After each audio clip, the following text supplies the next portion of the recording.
že Rusi začali robiť prieskum. Ďalej vidíme Polikarpov PO2, tzv. Kukuruzník. Je to originálne lietadlo z druhej vojny.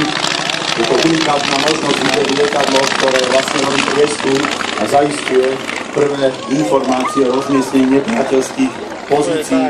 Nepriateľské pozície sú zamaskované. Vojaci sa snažia skryť pred týmto prieskumom. Je to unikátna možnosť vidieť naozaj kuriózny stroj Polikarpov, rečený kukuruzník.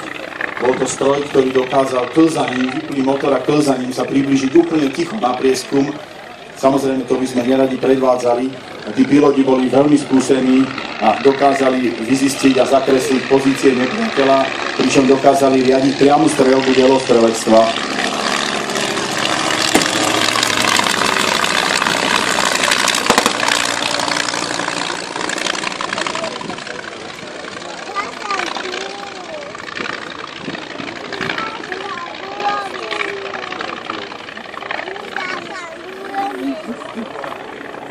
Takže vidíte prieskum Polikarpov, kukuruzník. Dvoch mal pilota a pozorovateľ. Pozorovateľ bol vyzbrojený gulometom, ktorý mohol takisto krátko postreľovať. Nemci sa nasúvajú do pozícií. Z pravej strany vidíte motohliadku doprevádzanú vozidlom Škoda.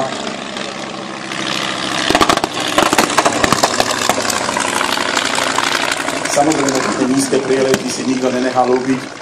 Takže vojaci v zákopoch začali strieľať ručnými palnými zbraňami. Prelety tých lietadiel boli do 100 metrov. To si treba povedať, že to bolo ako pozemný boj 100 metrov. Vidíte, že vyložili ďalších vojakov a sa rozmiestňujú v zákopoch a pripravujú obranu proti. Samozrejme, Nemci vysielačkou privolali svoju hliadku.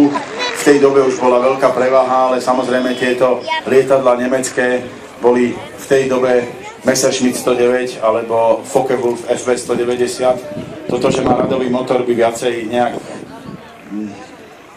nejakým spôsobom sa približovalo tomu, ťažko sa mi to hovorí, to vám musím povedať, nemôžem to vysloviť v jednej vete, Messerschmitt 109 a toto lietadlo, ale samozrejme my sa vám snažíme tú atmosféru sprostredkovať.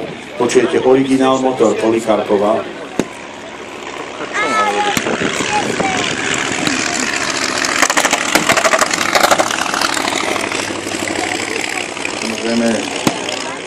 Vidíte lietadlo nemeckej armády sa blíži, vidíte jeho kríže, pridal plyn a blíži sa za Polikarpovom, chcete si jeho pozorovaciu schopnosť.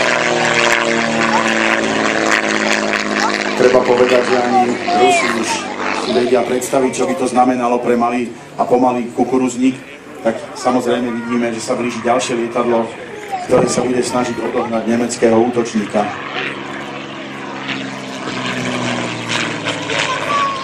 Sovietskí piloti boli veľmi skúsení. Po tých 3 rokoch mali lietadlá, ktoré začali kopírovať zahraničnú technológiu, pre nich zahraničnú. Samozrejme v rámci Land-Lease Act nedostávali vtedajší sovietský zväz len techniku a zbrane, ale samozrejme bol tam aj transfer technológií, ktoré sa, ale vidíme teraz na ľavej strane, preruším to, lebo vidíme na ľavej strane práve naletáva nemecké lietadlo na kukuruzníka.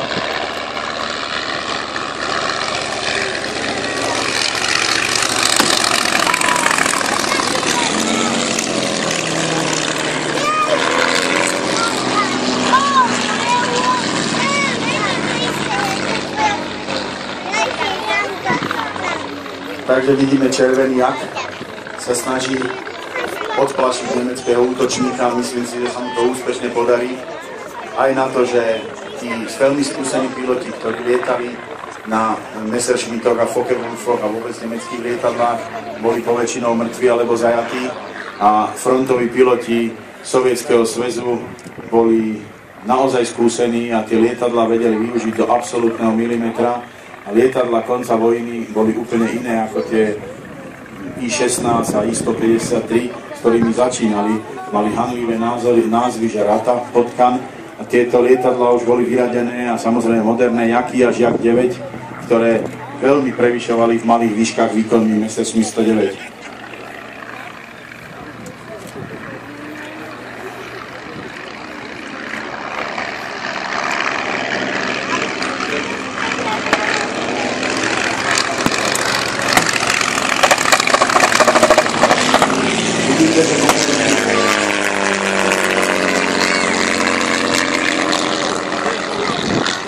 Metóda, ako sa skryť pred rýchlym lietadlom, ako bol Messerschmitt 109, bola pritlačiť kukurúznika čo najviac k zemi a doslova lízať zem, lízať trávu, a tie Messerschmitty sa nedokázali tak nízko pritlačiť k zemi, čiže bola to metóda kľúčkovať medzi stromami. Naozaj doslova v pár metroch lietali tie Polikarpové, to bola jediná metóda, ako sa zachrániť pred rýchlejším a lepšie vyzbrojeným lietadlom.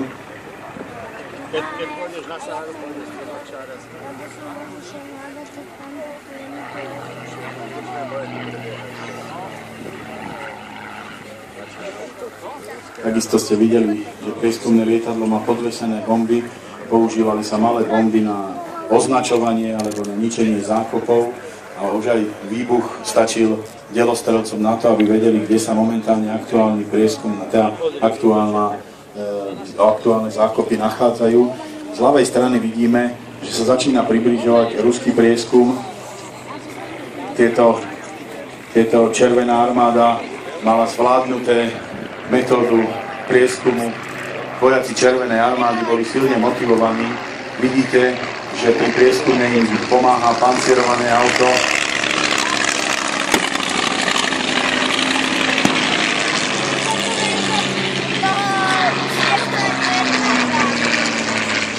Vidíte pancerované auto kolesové amerického typu Scout.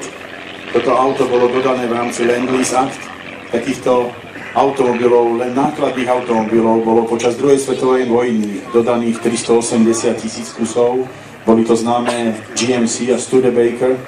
A samozrejme bolo dodaný aj amerických jeepov, čiže vidieť červenoarmejských vojakov s americkým jeepom nebolo vôbec žiadna veľká zvláštnosť. A samozrejme vidíte americké vozidlá, americké autá. Teraz sa nám blíži ďalšie lietadlo, ďalší akt.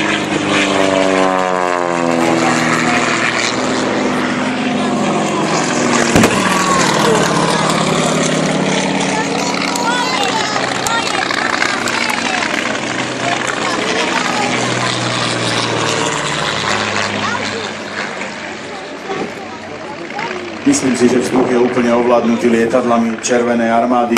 Ja by som vás poprosil, keby ste trošku prežívali tie zvuky. Budem teraz chvíľu ticho, lebo ten boj musíte prežiť, takže teraz chvíľku vás nechám tak.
Krásny prielet kukurúznika.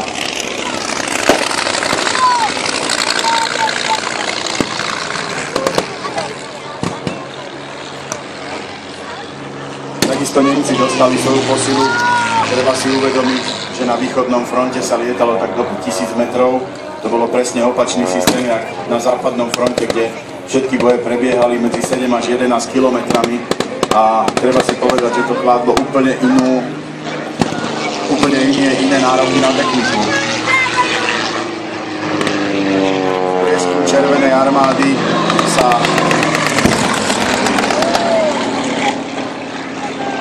Prieskum Červenej armády sa dotkol nepriateľa. Vidíte, vracia sa späť Scout a vracia sa späť aj PA-64.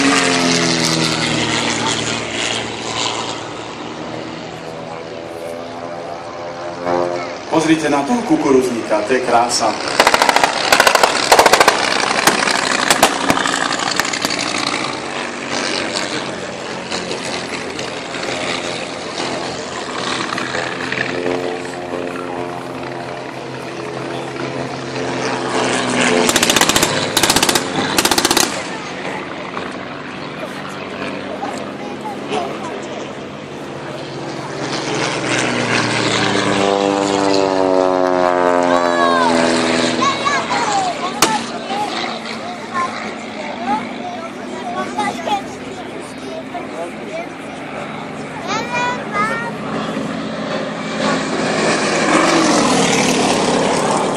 Teraz ste videli Lavočkina, to boli LAPEC, LA5FN, to boli lietadlá, ktoré boli postavené prakticky z lisovanej preglejky. Vidíte krásnu operáciu na nebi, lietadlá sa strieľajú.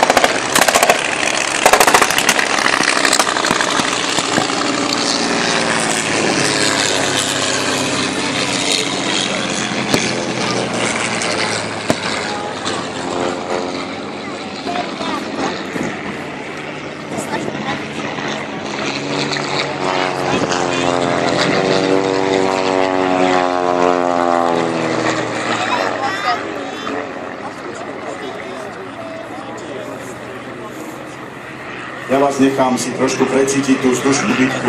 Prosím vás, pozerajte, jak to bolo. Takto tie lietadla naozaj lietali. Pár metrov nad zemou. Takto to bolo.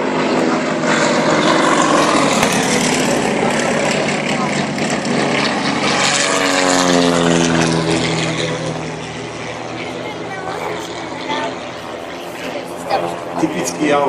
Vždy vojna alebo ten útok sa tak strašne zhustí do jedného okamihu a potom sa tak vyčistí nebo naraz, ako keby sa rozutekali a naraz sa znovu skoncentrujú. To je typický úkaz, jak vojna prebiehala, čo naozaj v nejakých amerických filmoch nevidíte. Vždy chvíľa ticha a potom naraz sa rozhorí ten konflikt strašným spôsobom.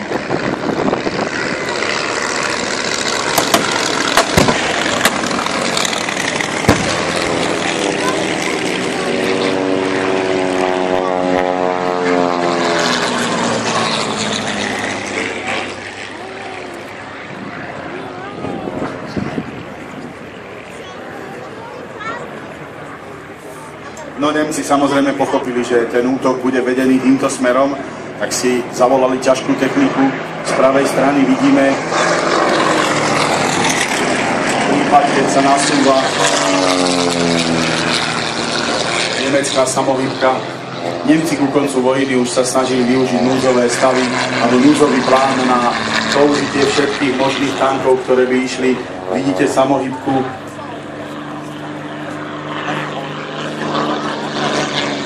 ktorá sa nasúva do pozícií. Prečo samohybka?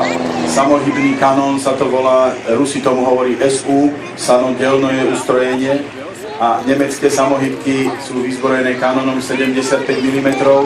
Je to známy PAK-40, ktorý bol veľmi účinný proti novým sovietským tankom 34. Za ním vidíme jednu veľkú krásu, čo je prvýkrát na Slovensku.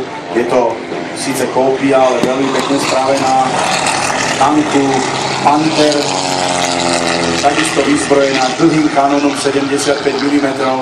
Treba si povedať, že tieto kanóny boli v kombinácii s perfektnou optikou a rádiovým vybavením tankov veľmi nebezpečným protivníkom. Keď si povieme ale, že T-34 boli vyrobené v základnej verzii viac ako 30 000 kusov, a týchto tankov bolo vyrobené 4 000. Bol to fantastický tank, prvýkrát použitý v bitke u Kurska, ale samozrejme veľmi výkonný, len problém bol ten, že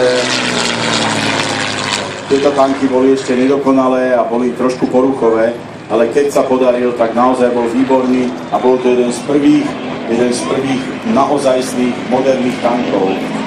Pokrytý tento tank, ktorý sa teraz blíži, je na podvozku nemeckého ľahkého tanku. Práve prechádza popred nás na podvozku ľahkého tanku nemeckého.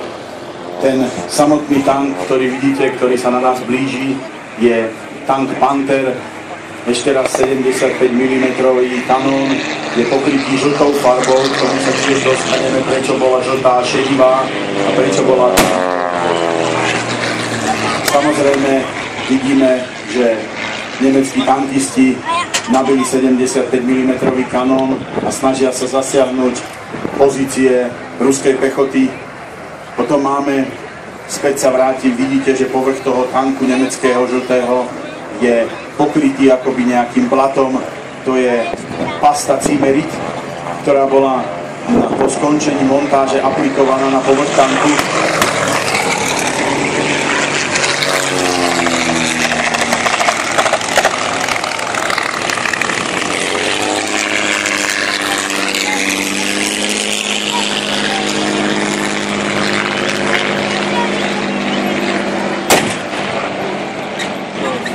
Teraz budem chvíľu ticho, nechám vás prežívať tie operácie tankov.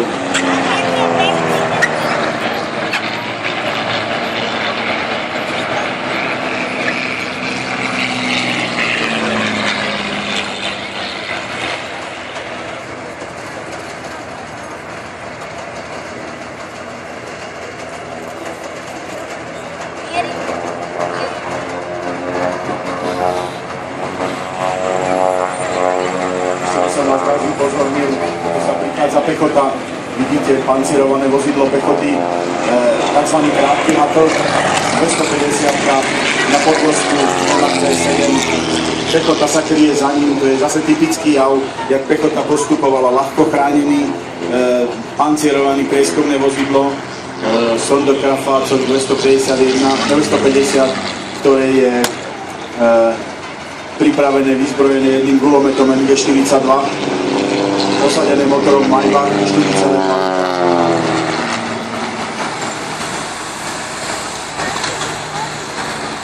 Z ľavej strany vidíte, že z lesa vyšli sovietské tanky. Teraz je v pohybe T-34, 76.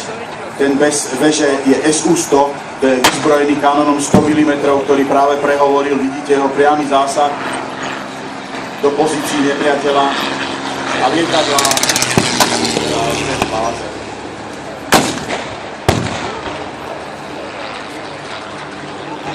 Zase je v útoku BA-64, najbližšie k nám je tank T-34-85, teraz strieľa SU-100.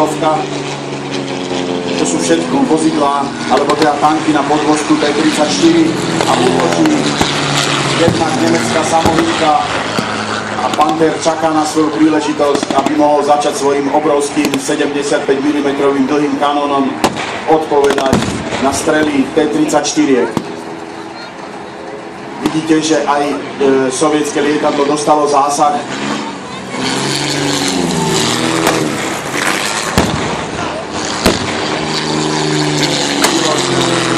Nemecký pilot stráži svoju pozíciu.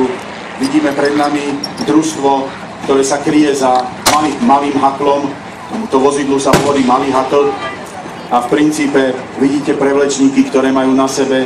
Tie prevlečníky na prvý maskovací odev mala nemecká Waffen-SS patent, kde vidíte tiež moderné pojatie boja, že maskovacie prevleky rozbíjali obrysy vojaka a bol ťažšie zasiahnutelný.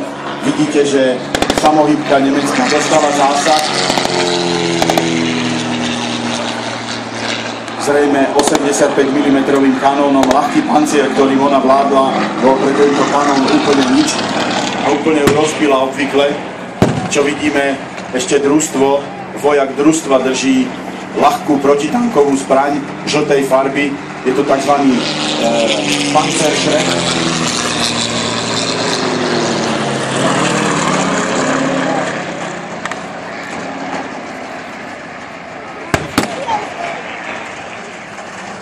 Pod tankom nám horí.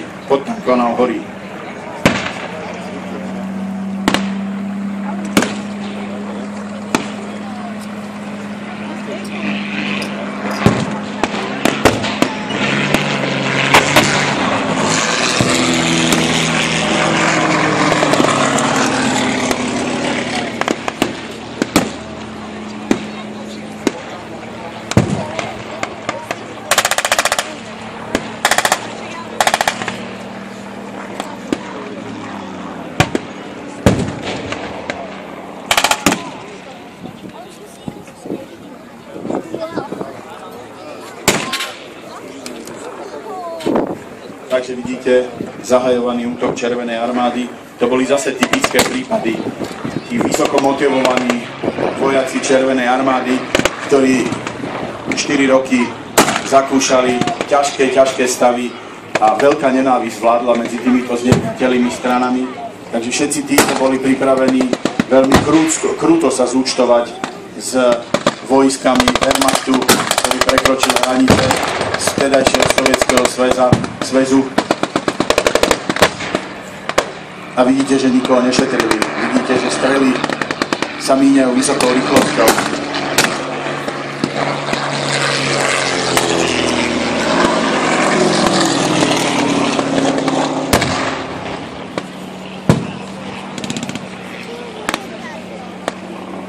Takže vážení priatelia, sledujete operáciu Bagration, boje pred Varšavou.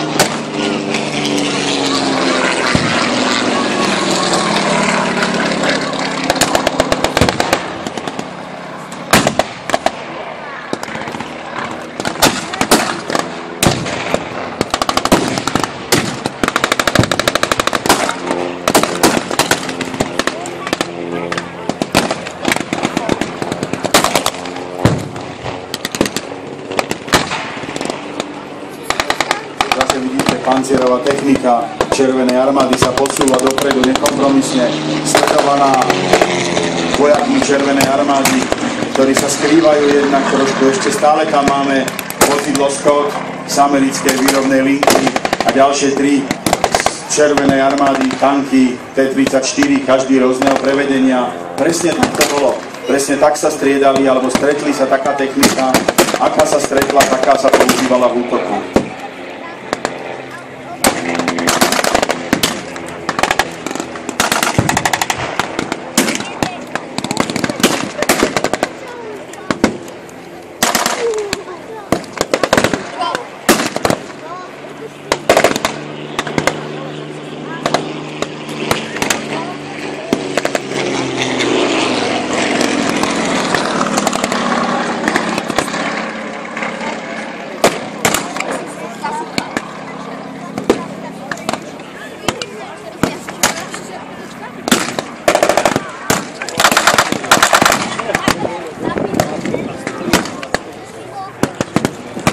Takisto vás nechám precítiť trošku tento útok. Sledujte prosím pušky, ktorými je vyzbrojený Wehrmacht, K98 Mauser alebo Schmeisser samopal. Vidíte, ten, čo sa skrýva za tankom, strieľa zo samopalu Schmeisser. Vidíte, že tá samohybka má trošku problém prekonať ten priestor. Bol to naozaj ťažký tank, ktorý bol ťažký najmä na predok kvôli kanónu, ktorý 100 mm ráž mal. Bol to krutý kanón, ktorému sa veľmi ťažko dalo odolať. Jeho priamy zásah dokázal vyradiť aj taký tank, ako bol Panther.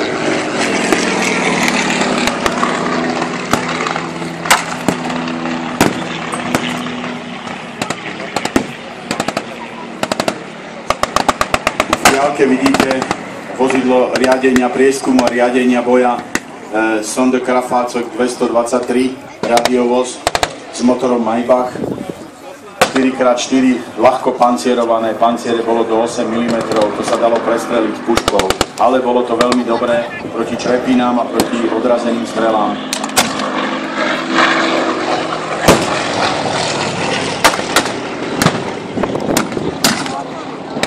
Lietadlo, ktoré práve preletelo, malo tupý predok, to je charakteristické pre hviezdicové motory, konkrétne lavočky mali AS-82FN, to boli motory, ktoré boli kópie Pratt & Whitney, ale vraciam sa späť útoku Červenej armády.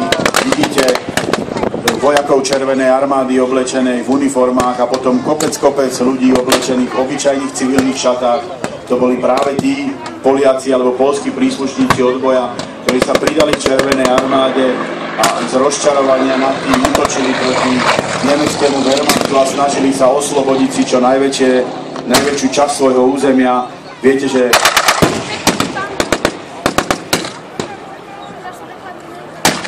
takže ešte raz, tento boj bol známy tým, že bol veľmi krutý, pretože Nemci chceli zastaviť ten útok už po tých 500 kilometroch. Samozrejme, bol to problém.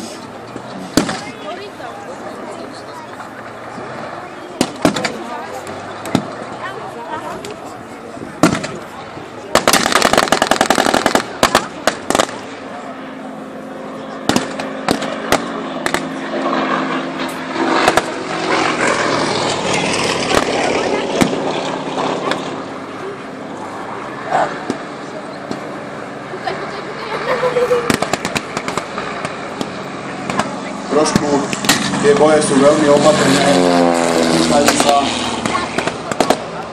na tom dotyku, samozrejme vidíte, majú tu návodčích v čiernych uniformách s vysielačkou, čiže pomaličky sa snažia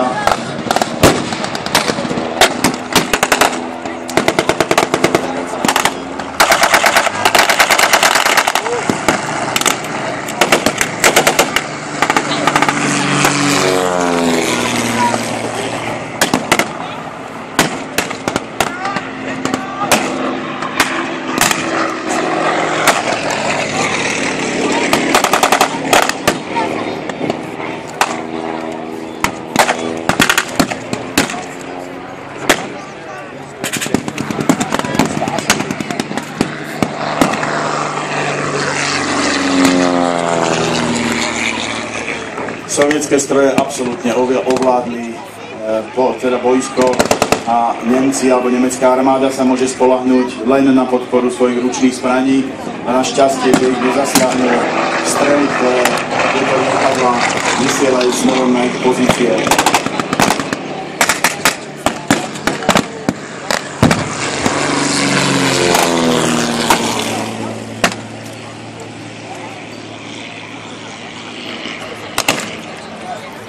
Nesmieriteľné, žiadne zľutovanie. Teraz vidíte, jak pomaly postupujú 750 000 ľudí takto zahynulo. Si to predstavte.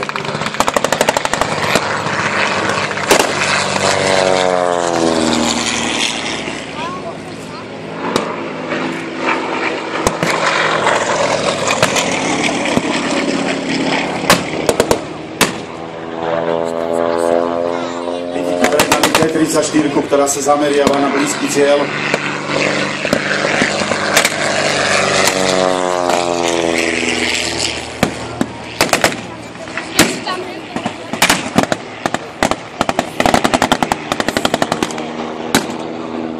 V diaľke vidíte dobíjanie zákopu.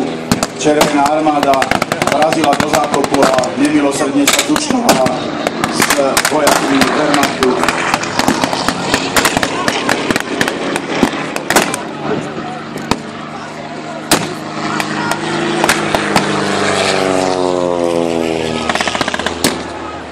Poľských odbojárov a boj v zákopoch, ktorý naozaj bol surový.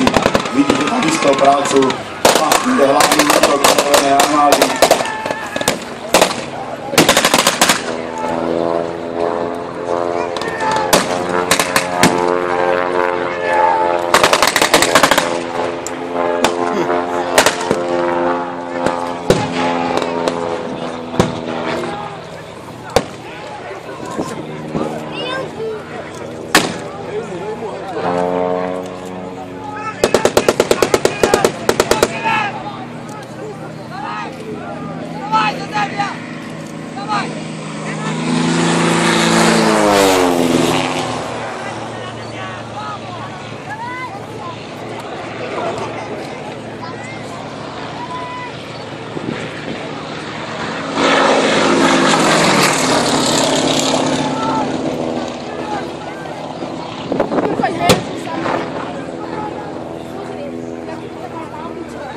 Takže vidíte, takto to naozaj bolo.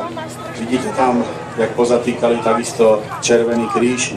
Vidíte, jak všetkých Nemcov pochytali a tá veľká nenávisť, ktorá za tie 4-5 rokov vojny vznikla. Tá veľká nenávisť bola väčšinou nejakým spôsobom zakončená tým, že sa zbavili zajatcov a kruto sa s nimi zúčtovali.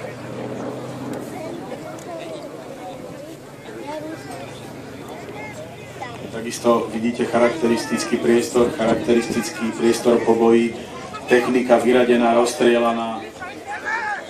Neuznávali ani Červený kríž, samozrejme bol to ťažký prípad.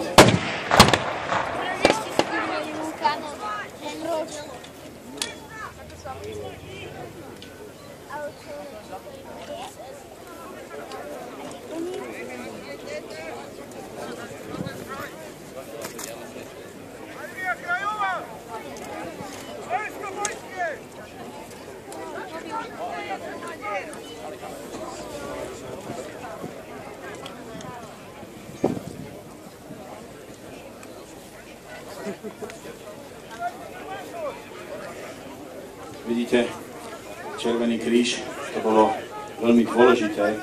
Napríklad o nemeckých fenoménoch autách sa hovorí, že zachránili strašne veľa životov. Vidíte, že tu je príslušníčka Červenej armády, ktorá sa snaží ošetriť raneného červenoarmejca. To boli veľakrát jediní, ktorí dokázali pomôcť tým raneným a ktorí len za ich pomoci nevykrvácali alebo neumreli. Vidíte, jak pozomierali ich kamaráti, lúčia sa s kamarátmi, ktorí zostali na vojsku. Víťazná Červená armáda zlikvidovala nepriateľov, snaží sa uzavrieť túto periódu tým, že buď to zoberie do zajatia, to zajatie tiež nebolo jednoduché. v Stalingrade sa zo zajatých 100 000 vojakov vrátilo asi 5 000. Takže takisto zajatie, neviem, čo bolo tam lepšie. Takže toto bola naša ukážka bojov pri Visle, ale bojov pri Varšave. Chceli sme vám ukázať atmosféru. Samozrejme, takto sa to odohrávalo. Nebol to konkrétny, bol to boj v auguste 1944. Týmto pomaly ukončíme túto ukážku.